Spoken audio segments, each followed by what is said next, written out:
Hey folks, welcome back to Baldur's Gate 3, where in the town of Rivington we've begun exploring both the local circus and the local Temple of Ilmater, where a priest has been killed, his severed hand taken in what appears to be some sort of ritualistic murder, and a celestial elephant is acting as the investigator and has already reached a pat conclusion to make things neat and tidy and easily cleaned up.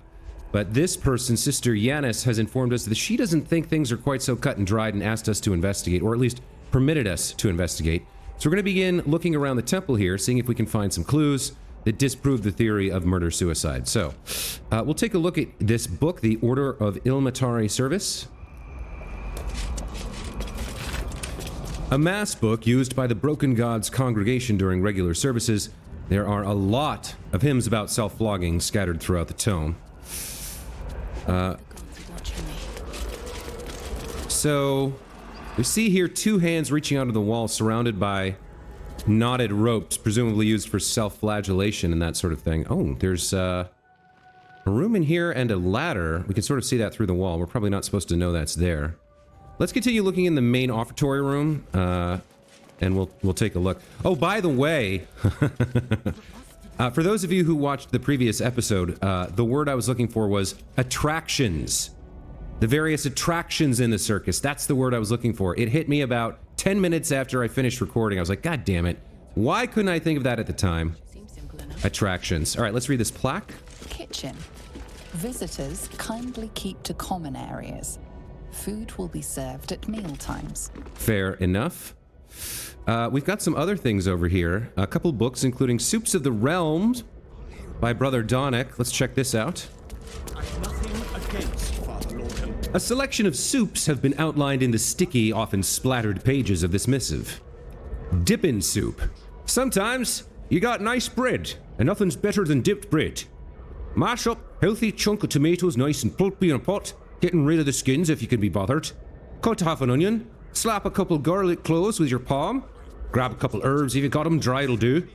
Cut a small chunk of lard or other fat, crack some salt and pepper, add to the tomatoes. Now heat your pot for half an hour or so until thick and dippable. Pick out your chunks of onions, lovely snack, and garlic, smelly snack, and taste for seasoning. Taste for pleasure with some nice bread, a hunk of cheese, or just scoop with your hands if that's all you got. As for potato chowder, look, if all you got is potatoes, you've got to make potato soup. This chowder will make it not horrid. So one, put your lard in a pot, a chunky one mind. When it stops being lard and starts being hot lard, add any good smelling veggies, leeks, garlics, onions, which you've chopped all thin. Please salt this so it doesn't taste of nothing. When it's soft and good smelling, chuck in any flour you've got and stir the mixture so it don't burn. Note for me, it's very important to not burn it. Emphasize. Please do not let it burn, that'd be rubbish. If you're fancy and have wine or a generously stocked temple wine cellar nearby, add a bit of it now and cook it off. When it's gone, add some wedged potatoes and a lot more liquid. Not wine this time or you'll have a headache the next morning. Cook it for half an hour or so till the potatoes are nice and tender. Mash up some of them in the liquid. If you got any cow products, cheese, milk and the like, add them now for extra delicious results. Alright, well that all sounds very good. We've got potions here and a book. Lo, a most joyous sensation. For the eyes of Father Sormel of the Open Hand Temple only. Field report. Benton the Devout, Marpenoth 12, 1368 DR. Today, a roughshod group of adventuring sorts happened upon my little patch of Firewine Bridge, so I naturally espoused the benefits of our shattered saint unto them. Can you conceive of what they said to me, Archsuffer?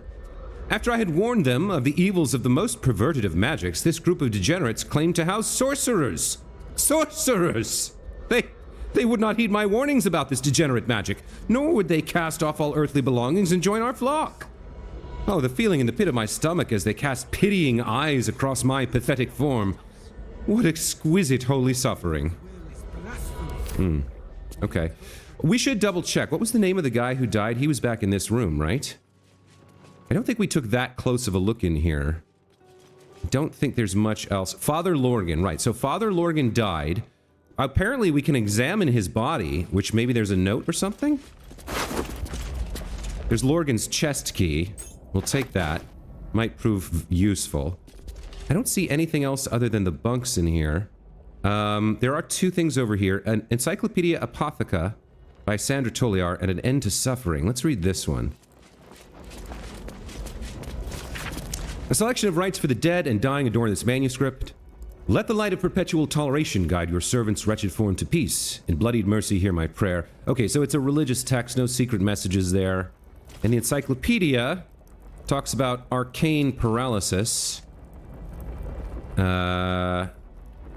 Yeah, okay, nothing very interesting there. Let's get back into the main nave over here. We do have this interesting sort of pool of water here. It's kind of unusual. Decide who deserves Ilmater's grace. Okay. We have some more texts here. The suffering masses. I'm looking for clues, really. So this is not a clue. You guys can go ahead and hit the pause button on that frame if you want to read that book. Nothing. I guess we have to talk to these people. They keep cycling through, and they will until we hear them out. Let's hear what their conversation's about. We've got Brother Bill and Brother Clements.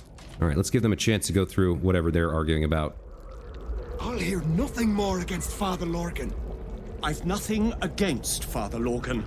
Ilmater rest his soul. But his methods need to rest with him. We need change. Okay.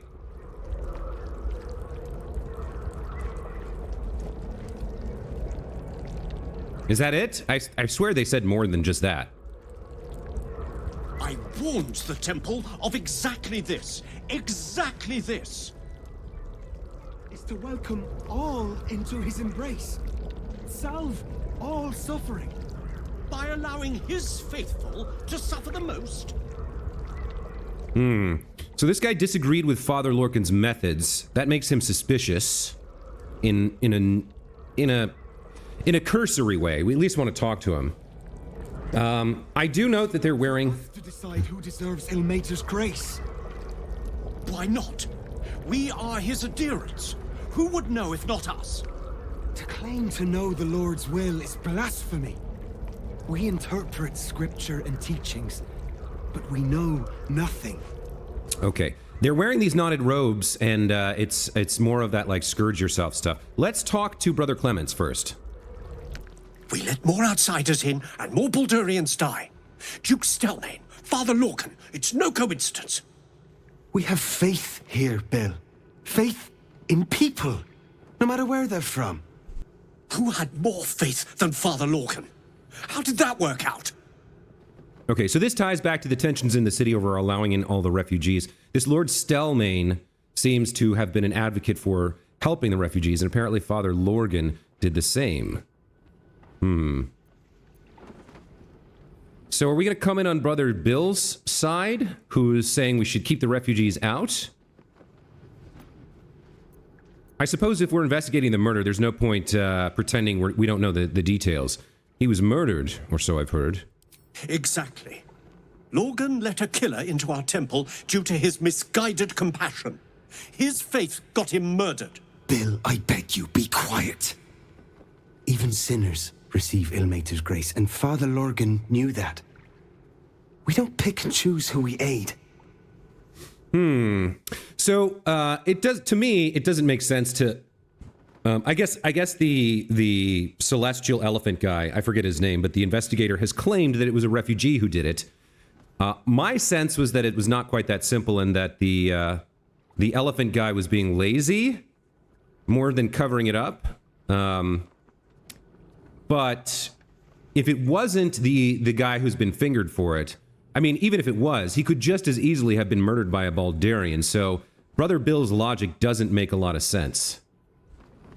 It does sound like your god would be proud of Father Lorgan, Brother Clements. Thank you, stranger.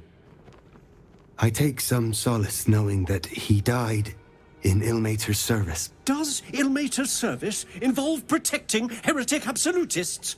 Or perhaps I missed that sermon. Enough, Bill. You seem a kind soul. Our temple is open to you. Walk well. Okay. Shadowheart is inspired. I've nothing against Father Lorgan. Let's see. But his method... A new blasphemy, bloodletting and sanguine arcana. I don't think this is relevant, but we'll just take a quick glance. Penned on official House of the Broken God parchment by the revered mistress of the house, Lash-bearer Katrine. Be on your guard, mine faithful, for speculation and heretical wandering has spread amongst the broken flock in recent times. If you are offered blood transference, report it to your temple's rector immediately. It shall not heal you, it shall not deliver you. To suffer truly in the name of our Lord on the rack, your own blood must endure. Alright, so just an exhortation to be faithful, but not a clue. Let's see who this is. Novice Bramble. The crying one weeps today. Our Father Lorgan is dead. Murdered. What happened? I don't want to talk. My heart is in mourning. Okay, she does seem genuinely upset, so I suppose that's fine for now. Let's check some of these other documents. We have the Triad for Children. Okay. This light read for young worshippers opens on the following adage. On the first day, Tyr saw the world's injustice, though his eyes were blind. On the second day, Torm was slain and returned to serve the truth. On the third day, Ilmater wept for all that came before and all that was to come. God of suffering. Okay, behold protection's future, the Steel Watch. This is interesting. We've heard about the Steel Watch. There's some sort of law enforcement organization. The age of the Steel Watch approaches. The immutable logic and impeccable judgment of complex machinery will pass law without fault and without hesitation. Why must we risk the lives of those brave enough to accept the mantle of city guard in the fray with common thugs? Moreover, why must we risk the liberty of citizens at the mercy of the vice and caprice of others who take this mantle for ill? Worry no longer, as the Steel Watch automatons take to the streets. All right, so that's our first indication of what the Steel Watch actually is. It's an automaton or a golem, a robot army of mechanical watchmen. And I think anyone who's read any media or seen any media from our culture would know we distrust robots and don't think that they should be making judgments about law. Like, you think Judge Dredd is bad? Imagine RoboCop without a conscience or a soul or a heart. That would be pretty ruthless. What else do we have? We've got another news sheet here, the Baldur's Mouth. Is this the same one? No, it's a new one. Okay. Calls to ban refugee help in Rivington. Refugee allegedly slaughters benevolent Father Lorgan. Investigator Valeria to investigate. Armies of Absolute massing around Moonrise Towers. The Fist recruits only you can protect Baldur's Gate. Feywild Circus appears in middle of Rivington. Shunning. Upper City closed off. Not a good look. And Sharess's Caress deal. Luskan Lap Dance 2-for-1 with ostrich plumes. Okay. You can get a sense for what's going on. On the matter of soups and starvation, I implore you, Rector Yanis, Father Lorgan, to restore your temple's most wonderful soup kitchen to our encampment. My precious baby loved the aptly named meat slop you last served, even if other ungrateful souls here turned up their noses. I can only sacrifice my own meager rations in his name for so long. Yours faithfully, Fortuno Dibbs. Alright, so he's begging for them to feed the refugees because he doesn't want to. So far, not seeing a lot of clues, but they may not be out here in the nave. We'll just check these last couple of documents and see if there's anything valuable. This is Saravok Anchev, A Study in Suffering. Transcription of a sermon given in Baldur's Gate in 1368 DR. Baal can teach us about suffering. Please hold your gasps, patient flock. I assure you there's a point to this unorthodox subject matter. I'm sure you've heard the gathering rumors about the recently deposed Grand Duke-elect, Savarok Anchev. They are true. He engineered the sickness within our nation's iron. He slaughtered Duke Elton, and yes, he nearly set Baldur's Gate and Am into a full-throated war against each other. All this for one whose name you should know with fear, but nary speak. Baal, a murder most complete. This is why our work is important, you noble tormented. Suffering must be balanced, alleviated. We must bear its lashings on our shoulders when we can. For if we do not, our Lord on the Rack's enemies will press upon it and allow its weight to tip and crush the world as we know it into bloody pulp. These are the stakes, my suffering lambs. This is the rod our backs must bear. So there was some sort of plot many years ago by Baal. Maybe that was part of the first two games? Not sure. We've got Credo of the Rack-stricken Lord. Lord on the rack, weep for us, for we are weak and you endure. Let your heavy tears fall and let us wince on the salt as we sup. Okay, it's just a prayer. We have Colfax's Compendium of Consecrated Creatures. A lot of alliteration there. An Ilmatari book in this uncharmingly alliterative tome brings attention to one particular page. The Holophant, a most mild-mannered mastodon. Now, this is the investigator, so we probably want to read this to get some information. 'Tis rare to find, dear reader, a creature of such benevolent countenance as the noble Holophant. The only wrinkle with the fine beast I've found is upon its leathery hide. On the topic of wrinkled skins, other angelic forms in Mount Celestia are gigantic, so mayhaps this skin will tighten when the Holophant engorges in celestial size? 'Tis but an errant wondering.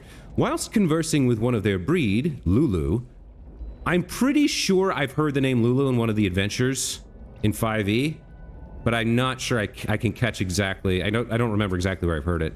Is she the one? I think Lulu shows up in Descent to Avernus, which actually ties into other references we've seen about Elturel and Zevlor and his tieflings going down to hell.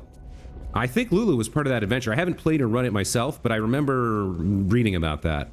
Anyway, whilst conversing with one of their breed, Lulu, I learned that the Holophant averts its wants from mortal vice at all costs, and has an indefatigably buoyant and cheery view of the mortal planes. I could not bring myself to quash these imaginings of our realm, and only hope we one day rise to this creature's conception of our kind. Okay. We also have an Ilmatari combat manual. Many would ask how the open-hand temple should respond to acts of violence against our persons. Well, it is a most sticky conundrum. We must rely on the gifts granted to us by our suffering God, that of curative miracles. As long as you can salve yourself, your fellow congregants, or even the wayward minds of your vicious assailants, that must be your approach. For we are not to inflict suffering, only to alleviate. Besides, there's always nearby flaming fists to handle that sort of distasteful thing. Hopefully. Alright, so we've gone in and around the nave, not found any hint of a clue. If we head back into this area now, we did see that there's a doorway over here that we want to check out. So we have a kind of a courtyard. This is actually where we entered first, from the graveyard, right?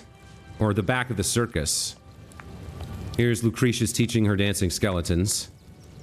Okay. Is there anything else? So we can see here... Infirmary. Justice endures. This was the suffering. This was the infirmary? I guess that makes sense. I thought it was a dormitory, but I guess it could be the infirmary. And here we have... Belfry. Bell ringers only. The belfry. Alright, let's check the belfry.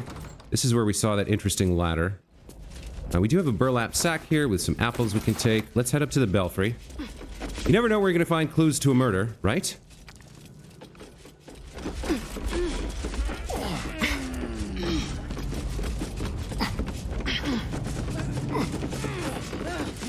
What a thrill.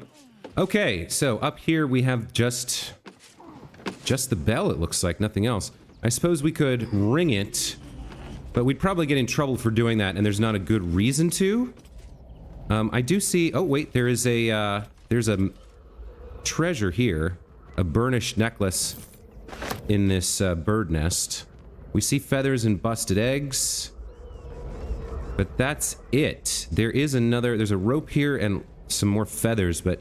Okay, so nothing relevant to the investigation here. We may come back and ring this bell later if there's some reason to do so. But for now, let's climb back down.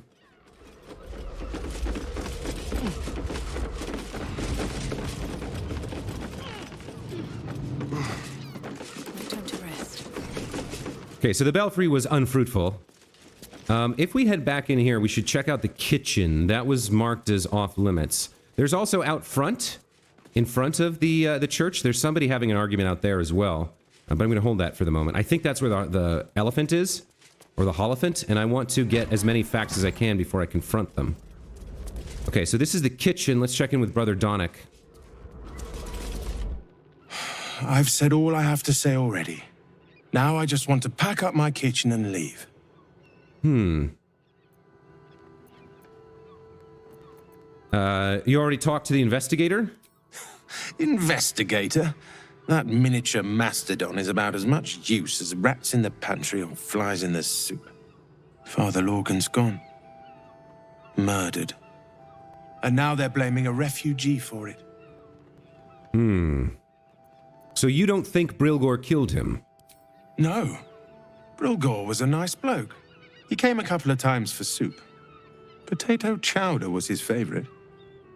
Didn't seem the murderous type. But what do I know? What do you know? Where did the attack happen? He was attacked in the cellar. He had a private altar down there. Used to like the solitude. The man ate like a horse. A soup-hungry horse. Usually took enough to feed a small clergy down there. Okay. I should speak up. That suggests there's something... Look, I need to finish up here. Lots of soup to clean up. Blood, too. Okay, we can't get anything more out of him. The fact that he was taking all that food down there makes me think there's someone else down there, or something else down there, that he was feeding more than one creature. So maybe he had like a pet, I don't know, like a pet warg down there, and he bit his hand off, and I don't know. There's something down in that cellar. We definitely have to get down there and investigate. Fish fillet, headless fish, pig's head cleaver. Anything else in here? Fish silver plate, red apple, cleaver, everything soup. Okay, so not a lot of interest in here aside from the hint that Brother Donnet gave us. I don't see him as a suspect for right now. Let's check the doors one by one. We'll go, I guess, counterclockwise. So this leads out to a small balcony. It actually has quite a nice view of the bay. Oh, that's actually really cool. Check that out. Nice view of the bay. Ooh, looks like there's a cave down there. At the moment, I don't think we can get to the coast because it's blocked, but there may be some stuff down there to investigate. We do have some vases and barrels. And then what's over here? It looks like there's a small campsite for some reason.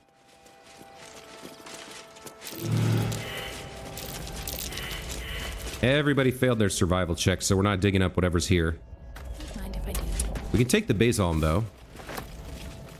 And we can go back to the front for the Autumno Crocus later. Oh, and looks like maybe we can get down here.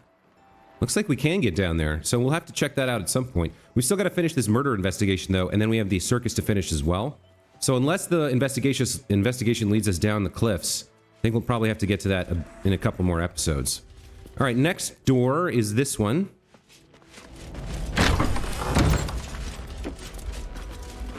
Okay, this seems to be leading into maybe the living area, the residence? Yeah, it seems like that. Okay, that leads out to there, and then this is the other door, right? It goes right back into the kitchen. Okay, we have the ornate wooden hatch here down to the cellar. We'll have to check that out later. For now, let's check out the residence. See what we find.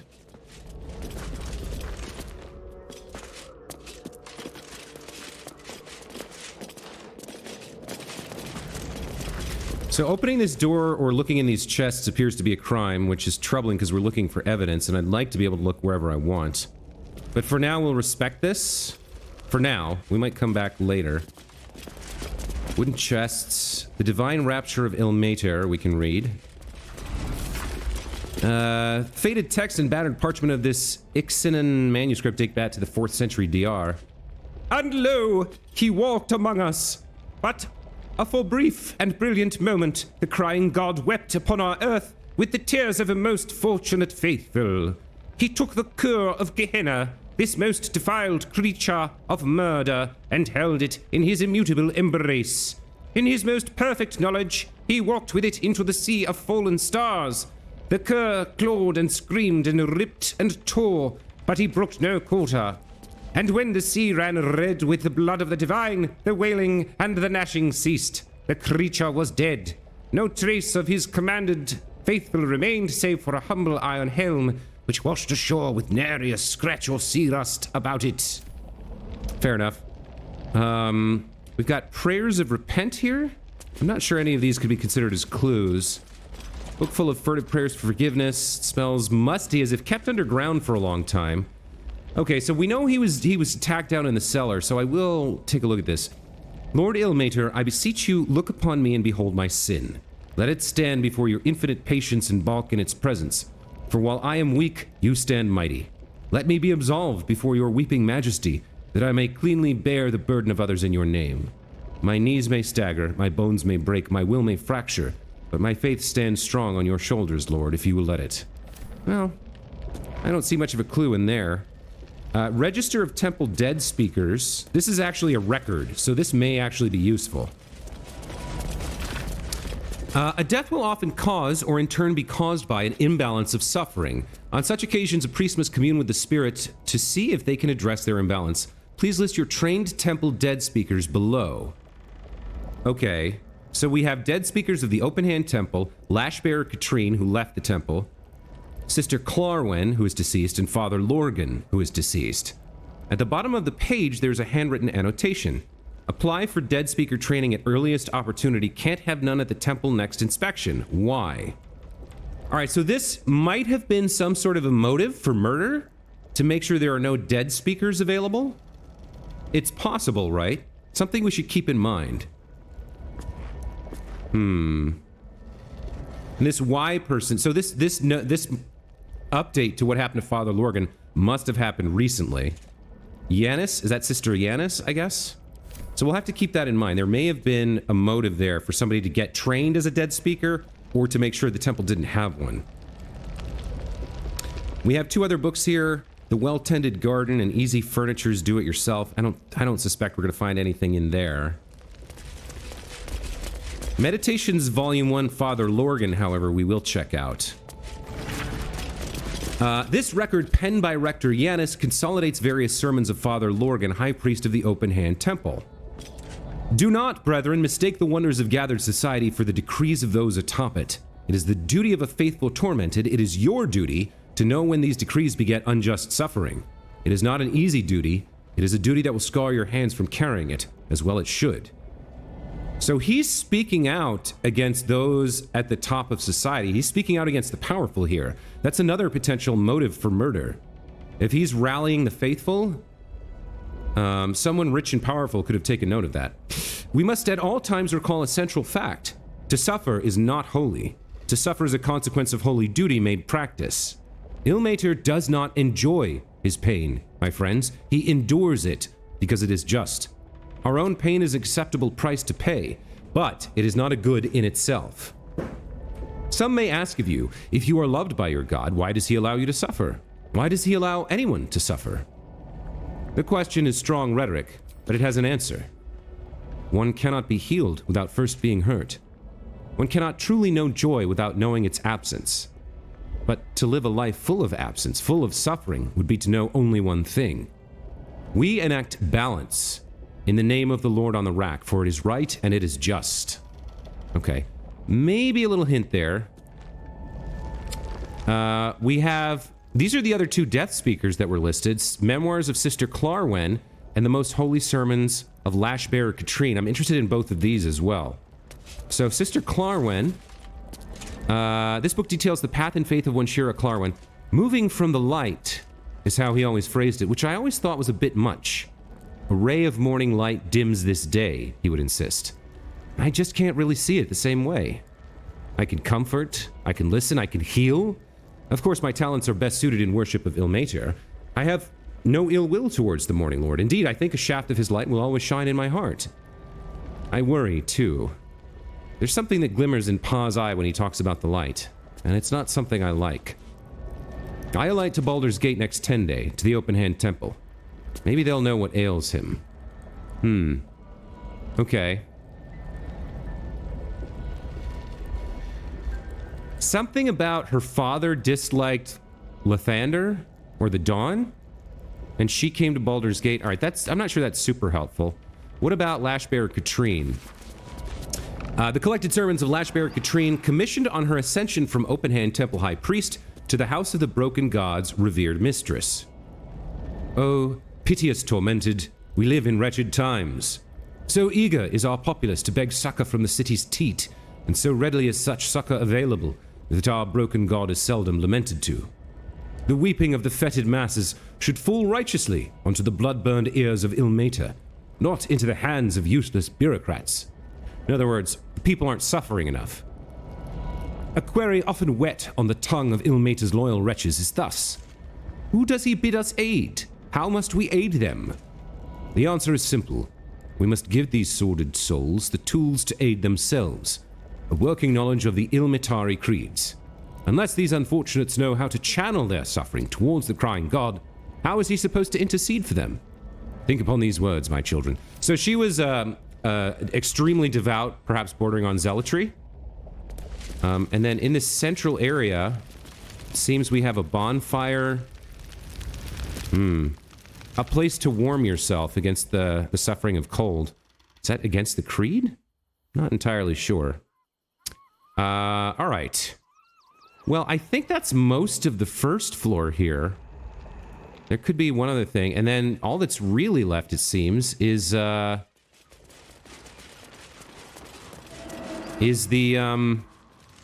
cellar. And then we go talk to the Hierophant. Okay, let's go down to the cellar. I feel like we've seen everything else in the temple, so no real clues, maybe some hints?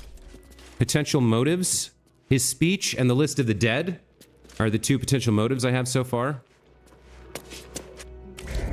Let's go down and see what's in his cellar.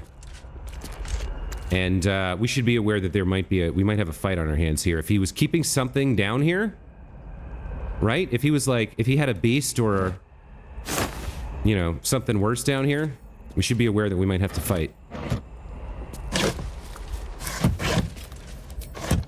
Okay, little bit of looting never hurt anybody.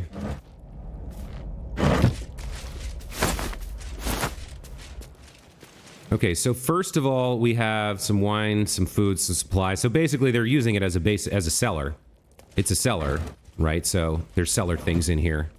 He's got another private study behind one of these doors, though. We can take some food. We'll always take food. Probably shouldn't be stealing food from the temple, but whatever. It's free to take, so I'll take it, is kind of my my position. What else do we have here? Water, rotten cheese, a wicker basket, a wine rack.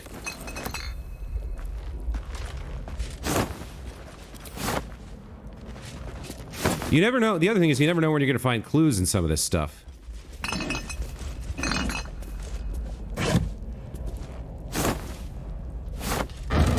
Nothing here besides the occasional bit of food or wine.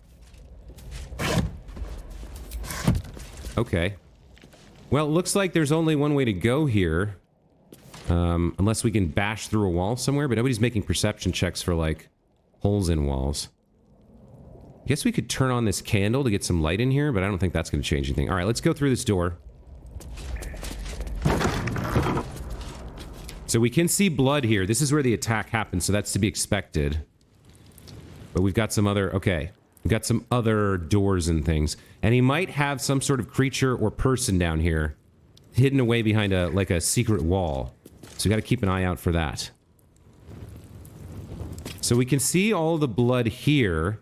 Seems like the attack happened here. Maybe he managed to run away a little bit. Or he was attacked here, ran to the altar, and was finished there, perhaps?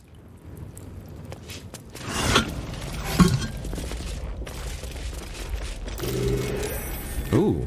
What's that? Okay, we found a heraldic sign. And there's the button to the secret door. All right.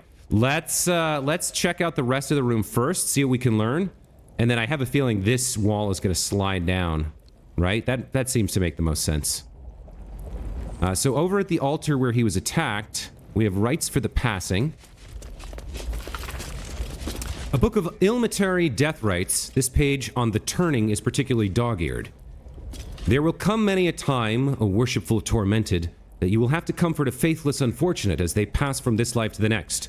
Or perhaps even more distastefully, you may be faced with the dying acolyte of a wretched god, keen to shirk the blasted afterlife awaiting them. The Lord on the rack grants us a great many powers, but altering the moral velocity of a soul is one we cannot shift on the deathbed. If one has lived a life of sin, their soul is bound for a sinful place, no matter their final protestations. However, it would do much more harm than good to tell them this. Ilmater does not forbid the speaking of untruth, no matter how polite society deems the act. If it would spare the dying wretch some suffering as they pass, tell them that the weeping god awaits them with his balming embrace. Make them believe. Whatever torment their soul bears in the realms beyond, it remembers not their body, so spare them at least this final passing moment from hardship. Okay. It said it was dog-eared, much-thumbed, which means he read that often. I wonder if he's got like a murder cell back here where he's killing people. People that he believes are like, adherents of wretched gods or sinners or something? I guess we'll find out soon enough. I should probably give up on my speculation and just open the damn gate, right? I'm sure you guys are screaming at me like, stop reading all these friggin' books and open the door. But I'm gonna see everything. Here's another catechism by Father Lorgan himself on the Weary, Volume 1. Writings on despondency. Perhaps the hardest suffering to ail is that which dulls but does not pang. Weariness sits deep within one's soul, but it casts its miring net across the surface, dampening all errant thoughts and feelings in its wake. Malaise of this sort can rot the heart if left to fester, but must be extricated carefully. Above all else, the weary soul knows itself better than you can. Do not condescend. Do not assume. Do not impose. Simply avail yourself as a tool to the weary. Let them know you can be used however they might need. He does seem like he was well-loved, and his writings seem quite righteous, so I'm hesitant to think that there's a murder or torture chamber back here. Is there anything else we can glean or find? I mean, we have these other doors as well, right? So we can check out what's in some of these rooms. There's a plea of rest here on the table. An hastily scrawled and slightly damp plea of rest requesting to be freed of Ilmater's service for the duration of a 10-day as the writer mourns Father Lorgan. Okay. We'll pick up the Autumno Crocus. There's some sheet music and a lute here. An elegiac fugue in the key of D minor entitled Ode to the Oppressed. All right. And hand drums. Okay, so we got 2 rooms. Let's check them out. A crypt. This must be where Shira Clawin is buried. Okay, Shira Clawin was one of the speakers of the dead, not the one who left the temple to become the head mistress or whatever. Is there some reason we would disturb their rest?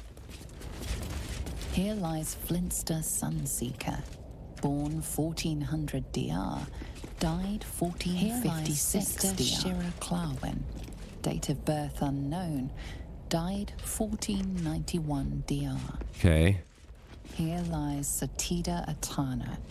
That's a cool name, Satida Atana. That's a cool one too. All right, so if there's some reason we need to check out Shira's sarcophagus, we know where it is. This wall is a little sus, but no. Okay. There may be some... If we can't find any other clues, I would consider looking inside these to see if someone, the murderer or Father Lorgan, hid something in one of these sarcophagi. But let's see if we can find other clues first. As a paladin, it's not really kosher to be digging people up, right? Here we have maybe the secret archives. Okay. Miracles of the Outer City. Be wary. This place is trapped. Oh, good to know. Okay. A record of alleged miraculous phenomena in the outskirts of Baldur's Gate attributed to Ilmater. Customer of Gildro Anglirion reckons he healed up mighty quick from painful forge burn.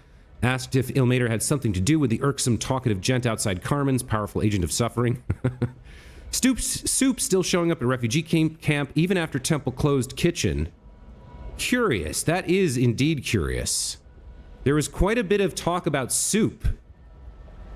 And the temple's closed, so where is the soup still coming from? Maybe that was the extra food? Maybe there's a secret passage behind that door. Man's hands tied together in horse reins, claims he's a holy symbol. And then Manip Nestor reports feeling close to his duty since relocation to refugee camp. Interesting. Okay. Let me disable group movement and have Astarion deal with this display case. Let's disarm this. It's a DC 20, and we just made it. Okay. Shouldn't have wished to live in more interesting times. So I suppose then... is that wall actually cracked up that we can get over there? Can't get there. Okay. We'll take the potions of healing. Alright. Go ahead and unlock it for me, buddy. This is payment for investigation services. That's how I'm looking at it. I've got a long road ahead. In the display case, we have the Supreme Elixir of Arcane Cultivation. Gain an additional level 4 spell slot. Fantastic. Shadowheart, enjoy. Okay. So that's Miracles of the Outer City. Hourglass, Inkwell. I guess we'll check the book rows. We have some scrolls here. We can sell a scroll of Speak with Dead. We can sell a scroll of Firebolt. Nothing in the vase. Let's move the folks over to the other side of the room here. And go see what else we can find. We have a pile of books. Nothing. We have Teachings of Ilmater. Behavioral lessons. Some of it's wholesome, some of it's more dubious. Some of it's flatly weird, including stuff about self-flagellation. Okay. We've got a Scroll of Arcane Lock. I'll take that. A Scroll of Dominate Person. A bottle of Holy Water. And a book called The Would-Be Saint. Book tells the story of a patriarch woman who gave up her fortune to become a cleric of the Ilmater in service in the Outer City and now seeks to be canonized after her death. Herein is the full of true account of my bid to be canonized after my death as Saint Brigid of Ilmater, the broken god, he of compassion and mercy, the one who endured. I lived a blessed life of every privilege a patriarch woman can fathom. Parents were loving and generous, community warm, larder always full. But after the death of Savarok, my eyes were open to the world as it was, pain and danger.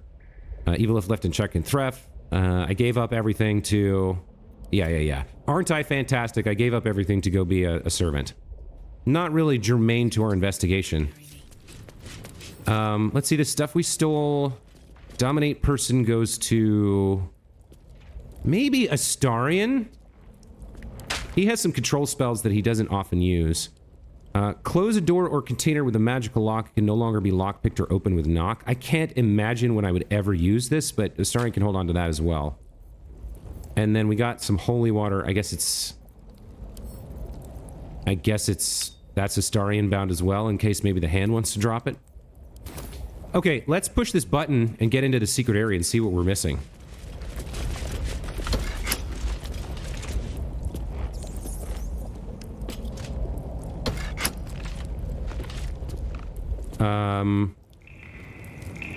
Huh. It's pretty clear there's supposed to be a door there.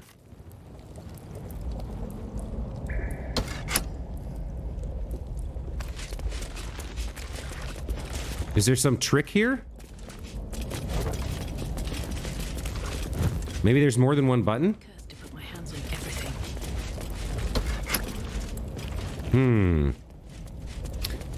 Well, what am I missing here? The button didn't do anything. Is there something else? Another button or... This feels like that same heraldry that we saw over here. Maybe if the door is closed?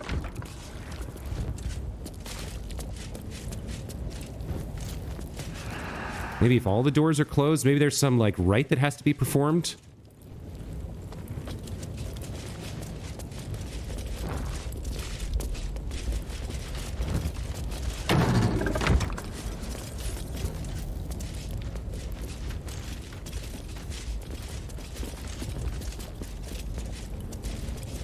I'm not sure what it would be.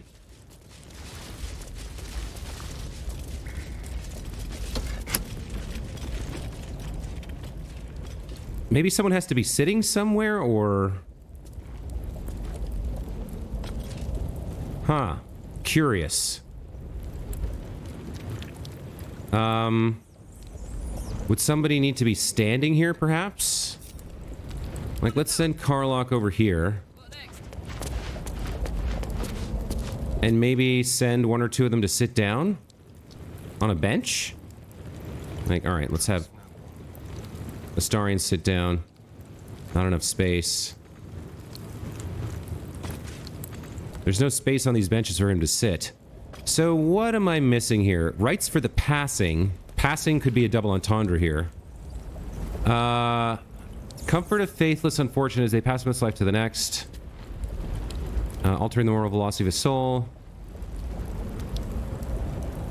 If it would spare the dying wretch. Spare the dying is the name of a spell. This doesn't seem to hold any clue about how to get this door open. So there's one other trick we could try here. Let's have Astarian. Actually, Tava has it as well, right? No, never mind. Which of them do I want to use this on? Probably her. Let's see if she can Misty Step through the door. Target is out of sight. Oh, we made it anyway. Okay. So now that we got through, there should be a lever or something over here that we can crack open. Some way to... Huh. I don't see a lever, you guys. I don't see how I'm going to open this door for my friends. How do I get out? How do I get them in? Oh, there it is. It was just... it was camouflaged. Okay. All right. Okay, well, this seems like a pretty big area. An artist. You do well to think on that. And there's some dudes here, so we've got a fight on our hands, I guess, next episode. I'm going to take a break here. When we come back, we will investigate this secret location hidden underneath the Temple of Ilmater. Why does she not have Lathander's Light as a passive?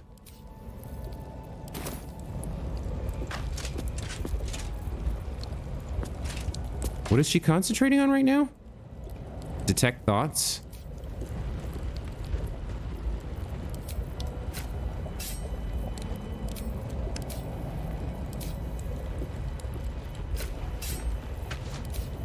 Okay, well, the Light of Lathander passive isn't there for some reason.